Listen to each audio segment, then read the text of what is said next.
नमस्कार बंधुगण बंधु माने आपण माने समस्त को आज ज्योतिष कार्यक्रम को स्वागत। आज ज्योतिष कार्यक्रमटी बिछा राशि व्यक्ति विशेष मानक पई बहुत गुरुत्वपूर्ण अच्छी बहुत ही खास अच्छी कारण आज वीडियो रे आमे माने 2026 प्रथम 3 मास माने जनवरी फेब्रुआरी एवं मार्च मास विषय रे आलोचना करिवा। गुरुंकर वक्र दृष्टिर प्रभाव विषय आमे माने आलोचना करिवा। आपणक कर्म क्षेत्र रे की प्रकार उन्नति हेबो कि आपणकर अवनति घटिबो। जदि गुरु आपणक राशि रे भल स्थिति रे थांती तेबे निश्चिंत भाव रे आपणको भल फल प्रदान करिवे एवं जदि खराब स्थिति रे थांती तेबे आपणको निश्चिंत भाव रे खराब फल प्रदान करिवे। आपणकर स्वास्थ्य को नेई एवं आपणकर भाग्य रे केते उन्नति घटिबो। आपणकर संतान संतति को नहीं करी आपण चाकरी क्षेत्र में व्यस्तता रहुतुले एवं आपणकर परिवार रे आपण आदौ समय दे पारु नथिले। आपणक सांगरे कौन सब घटिबा पई जाउछि मुख्यतः आपण खास करिकी जानिबा को पाइबे एई आसुथिबा 2026 प्रथम 3 मास आपणक पई किपरि कटिबो। तेबे बंधु माने आउ गोटे कथा होछि एहा हेउछि कली जुग। कली जुग रे तीनोटी ग्रह मुख्यतः वरदान सदृश होइथांती। आम जीवन रे किछि भी घटु थाए तेबे एही तीनोटी ग्रह मुख्य कारण ही होइथांती। जहाँ भी किछि घटी थाए एक रे हेउछि राहु, दुई रे हेउछि केतु एवं तीन रे हेउछि देवगुरु बृहस्पति। एही तीनोटी ग्रह आम जीवन रे बहुत किछि घटाई थांती। एही 2026 प्रथम 3 मास जनवरी फेब्रुआरी एवं मार्च पर्यंत आपणक लाइफ रे एवं आपणक जीवन रे कौन घटिबो एवं कौन घटिबाकू जाउछि से विषय रे आमे माने विस्तार भाव रे आलोचना करिबा। तेबे बंधु माने जदि आपण मानकर बिछा राशि होई थाए तेबे आपण माने वीडियोटी को शेष पर्यंत निश्चिंत देखंतु एवं वीडियोटी को गोटे लाइक करी चैनल टी को सब्सक्राइब कर दियंतु। आपण माने जदि ईश्वर को सच्चा हृदय रे भक्ति करुथांती विश्वास करुथांती तेबे भक्ति एवं श्रद्धार सहित कमेंट बॉक्स रे जय महालक्ष्मी जय श्री जगन्नाथ अवश्य लिखि दियंतु। तेबे बंधु माने आसंतु आरंभ करिबा आज रही कार्यक्रमटी को जहाँकि जन्म राशि एवं चंद्र राशि उपरे संपूर्ण आधारित अटे एवं वीडियोर अंतरे विशेष उपाय मध्य मु आपनकु जणाइबी। जो उपाय गुड़िक अवलंबन करने द्वारा आपणकर जो सब अशुभत्व रहुछि से गुड़िक खंडन होई आपनकु शुभ फल प्रदान हब। तेबे बंधु माने आसंतु आरंभ करिबा आज रही कार्यक्रम। बिछा राशि गुरुंकर वक्र प्रभाव आपणकर नवम भाव अर्थात भाग्य भाव उपरकु रहुछि तेणु करी आपणकर भाग्य आपणक सपोर्ट रे जाउछि। तेबे बंधु माने नवम भावटी होइथाए उच्च शिक्षार भाव आपणकर भाग्यर भाव एवं धर्मर भावना उपरे होइथाए आपणकर पितांकर मध्य होइथाए। तेणु करी गुरु जेतेबेले बकरी हुअंती से गृहर जेकोसी क्षेत्र को आपणकर जो संबंधी क्षेत्र को से बहुत मजबूत कराई थांती। जदि पूर्वरु आपण उच्च शिक्षा करबा पई अभिलाष रे थिले किंबा आपनको आपणकर परिवार सपोर्ट मिल पार नथिला तेणु करी आपनको उच्च शिक्षा प्राप्तिर जोग निश्चय मिलिबा एवं आपनको रास्ता मध्य खोली जिबार संभावना बनुअछि। आपणक मन रे एक धर्म भावना जागृत हेबा। आपण तीर्थ स्थान भ्रमण हेउ आपणकर परिवार को नै हेउ किंबा आपणकर स्वामी स्त्री मध्य रे हेउ आपणकर लव रिलेशन रे हेउ आपण कोनोसी धार्मिक स्थान को यात्रा करिवार सुजोग आपनको प्राप्ति हेबो।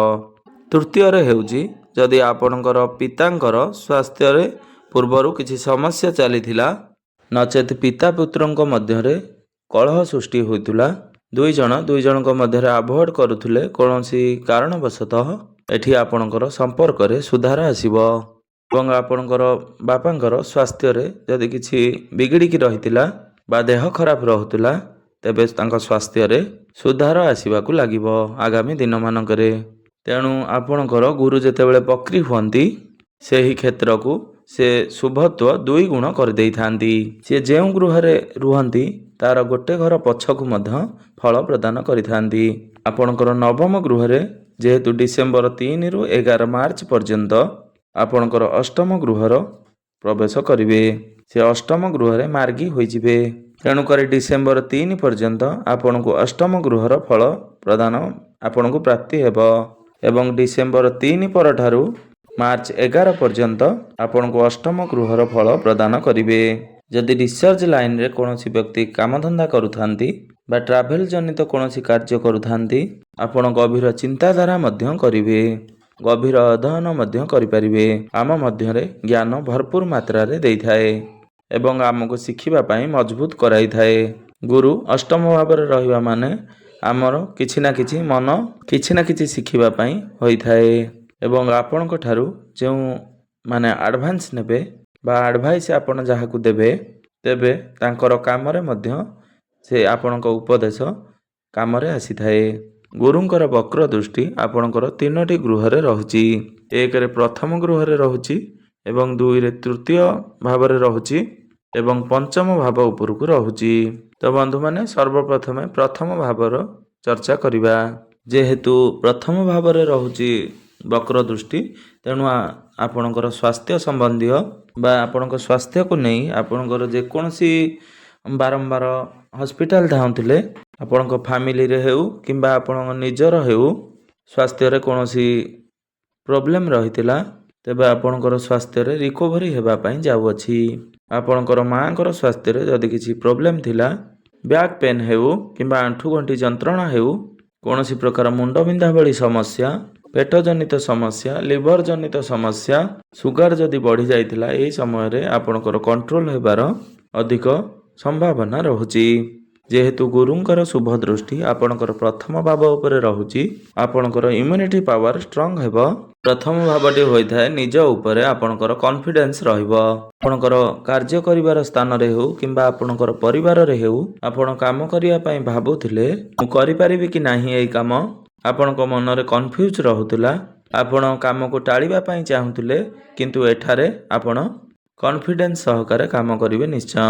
2ରେ ହେଉଛି ବକ୍ର ଦୃଷ୍ଟି ଆପଣଙ୍କର ତୃତୀୟ ଭାବରେ ରହୁଛି। ତ ବନ୍ଧୁମାନେ, ତୃତୀୟ ଗୃହଟି ହୋଇଥାଏ ଅନଲାଇନ୍ ରିଲେଟେଡ୍ ସମସ୍ତ ପ୍ରକାର କାର୍ଯ୍ୟ। ଯଦି ଆପଣ ଅନଲାଇନରେ ବିଜନେସ୍ କରୁଛନ୍ତି, ଅନଲାଇନରେ କୌଣସି କାର୍ଯ୍ୟ କରୁଛନ୍ତି, ସେ ହୋମୱାର୍କ ହେଉ କିମ୍ବା ଅନଲାଇନ୍ ପରଚେସ୍ କରୁଛନ୍ତି ଏବଂ ବିଭିନ୍ନ ପ୍ରକାରର କମ୍ୟୁନିକେସନ୍, ଆପଣଙ୍କର କଥା କହିବାର ଶୈଳୀ, ଆପଣଙ୍କର ପରିବାରରେ ହେଉ କିମ୍ବା ଆପଣଙ୍କର ଲଭ୍ ରିଲେସନରେ ହେଉ କିମ୍ବା ଆପଣଙ୍କର ବୈବାହିକ ଜୀବନରେ ହେଉ କିମ୍ବା ଆପଣଙ୍କର କର୍ମସ୍ଥାନରେ ହେଉ, ଆପଣଙ୍କର କଥା କହିବାର ଶୈଳୀକୁ ବଢ଼ାଇଥାଏ। ଯେଉଁ ବ୍ୟକ୍ତି ବିଶେଷମାନେ ଟାର୍ଗେଟ୍ ବେସ୍ରେ କାମ କରୁଥାନ୍ତି, ଯେଉଁମାନେ ପବ୍ଲିକରେ ଡିଲିଂ କରିଥାନ୍ତି, ତାଙ୍କ ପାଇଁ ମଧ୍ୟ ବେଟର୍ ରହିବ। ତୃତୀୟରେ ହେଉଛି ଅନଲାଇନ୍ ୱାର୍କ। ଆପଣ ୟୁଟ୍ୟୁବ୍ କରନ୍ତୁ ଏବଂ ଯେକୌଣସି ଅନଲାଇନ୍ କାର୍ଯ୍ୟ କରୁଛନ୍ତି, ଏହି ସମୟ ଆପଣଙ୍କ ପାଇଁ ବହୁତ ଭଲ ରହିବ। ତାପରେ ହେଉଛି ଟ୍ରାଭେଲିଂ। କୌଣସି ବ୍ୟକ୍ତି ଯଦି କେଉଁଆଡ଼େ ଟ୍ରାଭେଲ୍ କରୁଛନ୍ତି, ଇନପୋର୍ଟ ହେଉ ଏକ୍ସପୋର୍ଟ ହେଉ, ତାଙ୍କ ପାଇଁ ସମୟ ବହୁତ ଭଲ ରହିଛି। ଏହି ସମୟରେ ଅଯଥା ଟ୍ରାଭେଲ୍ ମଧ୍ୟ ଦେଖିବାକୁ ମିଳିବ। ଆପଣଙ୍କର ଘରେ ମନ ଲାଗିବ ନାହିଁ। ଯେକୌଣସି ବ୍ୟକ୍ତି ଘରେ ଥାଆନ୍ତୁ ନା କାହିଁକି, ବୁଲାବୁଲି କରିବାକୁ ମନ ଲାଗିବ। ଆପଣଙ୍କର ପଞ୍ଚମ ଗୃହରେ ଗୁରୁଙ୍କର ବକ୍ର ଦୃଷ୍ଟି ରହିବା ମାନେ ଆମର ପାଠପଢ଼ା କ୍ଷେତ୍ରକୁ ଷ୍ଟ୍ରଙ୍ଗ କରିଥାଏ। ଏହି 2026ର ଆରମ୍ଭରୁ ହିଁ ବିଦ୍ୟାର୍ଥୀମାନଙ୍କ ପାଇଁ ଅହେତୁକ ପରିବର୍ତ୍ତନ ଦେଖିବାକୁ ମିଳିବ। ଯେହେତୁ ନବମ ଗୃହରେ ଅଛନ୍ତି, ତେଣୁ ଆପଣ ଉଚ୍ଚଶିକ୍ଷା ପ୍ରାପ୍ତି କରିବେ। ତେବେ ଆପଣ ଯଦି ହାୟର ଏଜୁକେସନ୍ କରିବା ପାଇଁ ଚାହୁଁଛନ୍ତି, ତେଣୁକରି ଆପଣଙ୍କୁ ଉଚ୍ଚଶିକ୍ଷା ପ୍ରାପ୍ତି କରିବାର ଯୋଗ ବନୁଅଛି। ଆପଣଙ୍କର ପଢ଼ାରେ ଇଣ୍ଟରେଷ୍ଟ ରହିବ, ଯେଉଁଠାରେ ଆପଣ ପୂର୍ବରୁ ବାରମ୍ବାର କନଫ୍ୟୁଜ୍ ହେଉଥିଲେ, ମୁଁ ଯେଉଁଟା ଆଡ଼ମିସନ୍ କରିଦେଇଛି, କିଛି ଭୁଲ କରିଦେଇଛି କି, ମୁଁ ଏ ଲାଇନରେ ଯେଉଁ ଯାଉଛି ଏଇଟା ଠିକ୍ ତ, ଏଇଭଳି ଦ୍ୱନ୍ଦ୍ୱ ଆପଣଙ୍କ ମନରେ ଯେଉଁ ପୂର୍ବରୁ ଥିଲା, ଏଠି ଆପଣଙ୍କର ସେ କନଫ୍ୟୁଜନ୍ ସବୁ ଦୂର ହୋଇଯିବ। ଆପଣ ଯେଉଁଟା ଭାବିବେ ସେଇଟା କରିବା ପାଇଁ ମନ ସ୍ଥିର ରହିବ। ଦ୍ୱିତୀୟରେ ହେଉଛି ଆପଣଙ୍କର ପ୍ରେମ ଜୀବନ। ଆପଣଙ୍କର ପଞ୍ଚମ ଭାବରେ ଯେହେତୁ ଶୁଭ ଦୃଷ୍ଟି ରହୁଛି, ତେଣୁ ଆପଣଙ୍କର ପ୍ରେମ ଜୀବନ ଏହି 2026ର ଆରମ୍ଭରୁ ଡିସେମ୍ବର 3 ପର୍ଯ୍ୟନ୍ତ ମାର୍ଚ୍ଚ ମାସ ପର୍ଯ୍ୟନ୍ତ ଆପଣଙ୍କର ଲଭ୍ ରିଲେସନ୍ ମଜବୁତ ହେବ। ପୂର୍ବରୁ ଆପଣଙ୍କର ପ୍ରେମ ଜୀବନରେ ଯେଉଁ ସବୁ ତିକ୍ତତା ରହିଥିଲା ବା ମିସ୍ଅଣ୍ଡରଷ୍ଟାଣ୍ଡିଂ ଥିଲା, ନିଜ ଭିତରେ ବଣ୍ଡିଂ ଭଲ ନଥିଲା, ଆପଣଙ୍କର ସାମ୍ନାବାଲା ଆପଣଙ୍କ ଉପରେ ଚିଡ଼ଚିଡ଼ ହେଉଥିଲେ କିମ୍ବା ଦୁଇ ଜଣଙ୍କ ମଧ୍ୟରେ ମତାନ୍ତର ରହୁଥିଲା, ତେଣୁ ଆପଣଙ୍କର ପ୍ରେମ ଜୀବନରେ ସୁଧାର ଦେଖିବା ପାଇଁ ଏଠାରେ ମିଳିବ। ଆପଣଙ୍କ ମଧ୍ୟରେ ଭୁଲ ବୁଝାମଣା ରହୁଥିଲେ, ତାହା ଠିକ୍ ହୋଇଯିବ ଏବଂ ଯେଉଁ ବ୍ୟକ୍ତି ବିଶେଷମାନେ ନିଜର ପ୍ରେମ ଜୀବନରେ ନାହାନ୍ତି, କିଛି ଚାହୁଁଥିଲେ फ्रेंडशिप करने भल लव्रे भल रिलेसन पाइबापी आपणक 2026 खुशी खबर नहीं करी आसुची। जेतेबेले गुरु अष्टम भाव को चलन करेंगे सेतेबेले आपणकर कौनसी ना कौनसी लव रिलेसन बढ़िबार चांसेस रहुची। एवं जो माने अविवाहित अछंती तांको पई मध्य खुशी खबर आपन को विवाह प्रस्ताव जदि चाहुचंती देबापई बा लव रिलेसन रे अछंती सेथिरे मध्य आपन आगको बढ़ी पारंती। माने आपणकर प्रेम विवाहर रूप मध्य नहीं पारे। जो दंपति माने पूर्वर चेष्टा करने सत्वे पिलापिली न हेउथिला बा संतान प्राप्तिर कामना रही बारंबार विफल हेउथिले तेबे आपणकर एई डिसेम्बर पर ठारू 2026 आरंभ मार्च मास पर्यंत आपणक पई आपणकर कनसिव करबा पई बहुत भल समय रही अछि। 2026 आरंभ आपणक पई भल समय रहिबो। किछि ना किछि आपणकर फैमिली को नहीं किछि प्लानिंग करि पारंती। आपणक पई बेटर समय निश्चिंत भाव में रहिबो। किछि नेगेटिव विषय रे चर्चा करिबा। आपण जेते संभव बाहर जदि बुलाबुली करूछंती तेबे आपण oily food junk food fast food ये सब खाद्य प्रति आपण टोटल अवॉइड करंतु। आपण हेल्दी फूड कंज्यूम करंतु। आपणकर स्किन रिलेटेड कोनोसी चर्म जनित समस्या देखा दे पारे।